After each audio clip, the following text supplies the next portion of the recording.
This is an exciting time. You have 2 or maybe even more kids, and they are now sleeping really well, and you are looking for more space, whether that means to move the baby out of your bedroom, or you're just looking to combine them into the same room to make room for other children, or maybe like an office setting, I don't know. But how do we do that? How do we manage 2 kids, 2 different ages, sleeping in the same room successfully together? Hi, my name is Sarah Basio, and as the owner and certified pediatric sleep expert of Your Zen Baby Sleep, I have helped hundreds of families all around the world sleep through the night, take long, delicious naps, and make sustainable sleep for their families a real thing. And I'm here to help you with that.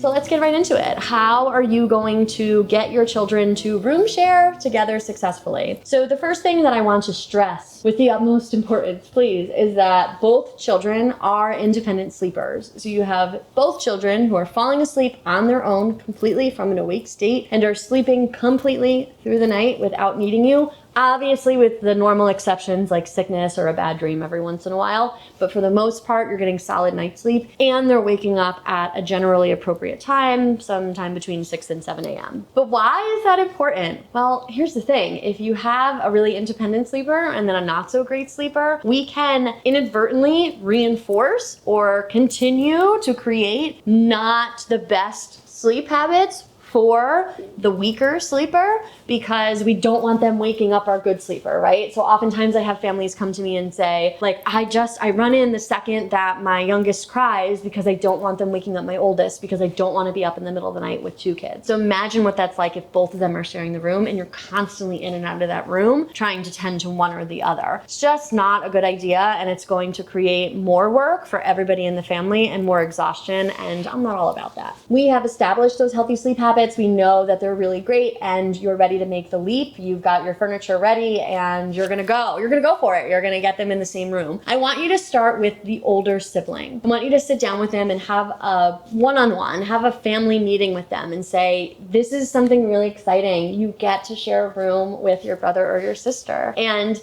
I really need your help. So here are some rules. We are going to sleep. Our room is still for sleeping, and now you just have a buddy who's going to be in the room keeping you company. We are going to stay asleep if we hear our brother or sister wake up in the middle of the night. What's really helpful for this to help prompt them is if you get a toddler clock that either is red throughout the night, if your kids are old enough to have a nightlight on throughout the night and like a really dim red, like the Hatch does this, or if you get an okay to wake clock that has a face that is actually sleeping on the clock. So this is something to prompt your toddler to, like, okay, so I hear my brother or sister crying, but I'm gonna check my toddler clock and it's sleeping or the light is red, and that means I'm supposed to stay in bed. And you can also give them suggestions as to what to do if they are awake. Take your levy and take your blanket, and I want you to turn over to the side and I want you to try to keep sleeping. Most likely, honestly, they aren't going to wake up if they hear their sibling. They're really deep sleepers. Most of our kids are much deeper sleepers than we are as adults, and they don't tend to be as bothered by noises around them. However,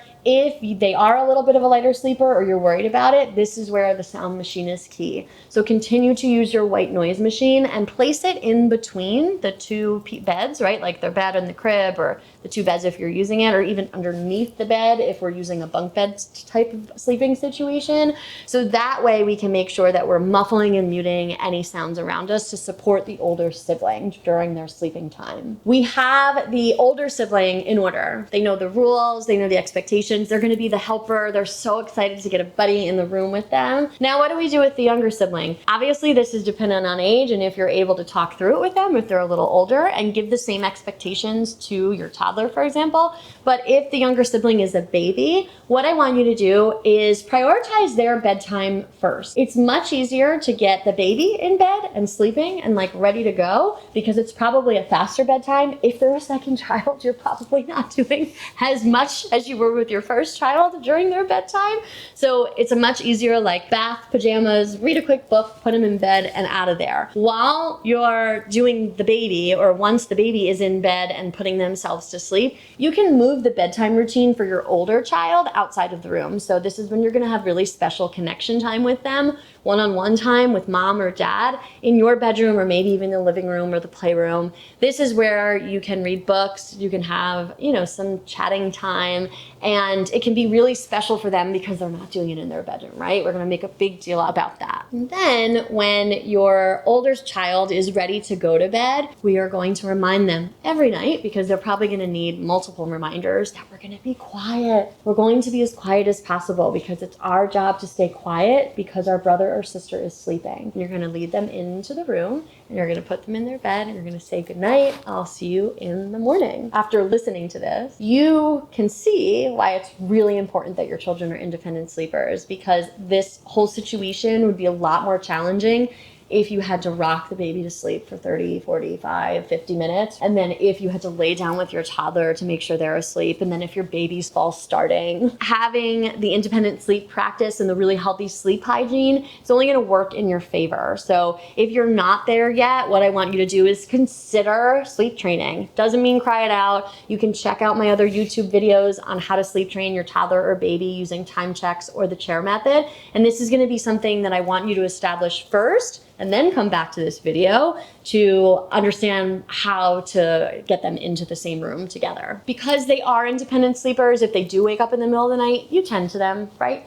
You're gonna go to them, we're gonna do what we can to keep the volume low, to keep the lights low, to not disturb the other sleeper. But this is also really good practice for them to understand what it is to ignore the sounds around them, and for them to understand that there are other people around us who also have needs besides ours, and we need to be respectful of this. This is really good lesson for our children as they're growing up together, room sharing. So I don't want you to be scared of it. I want you to get the proper resources and the proper support in order to feel like you're really ready and can tackle this, and your children are going to do just fine, I promise you. The best way to let me know if you are trying to room share, if you're trying to put your two kids together in a room, is by liking this video, just so I understand what your family demographic is all about. And also go to the comments and tell me about it.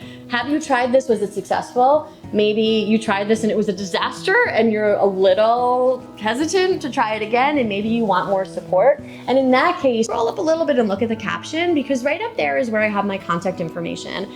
I work with families one-on-one all of the time with siblings to get them to room share, to teach them how to sleep independently, separately, not using cry it out. And the best way to find out about how to work with me is going to my website and possibly booking a discovery call. And then don't forget to subscribe, because you know what subscribing does? It just gives you the content first. It lets you know when I publish it weekly. And if you do have a baby and a toddler, or a toddler and a preschooler, then so much of my YouTube videos are probably relatable to you. So I want to make sure that you see them and that they're useful. As always, from my living room to yours, thank you so much for being here today, and I can't wait to see you again next time.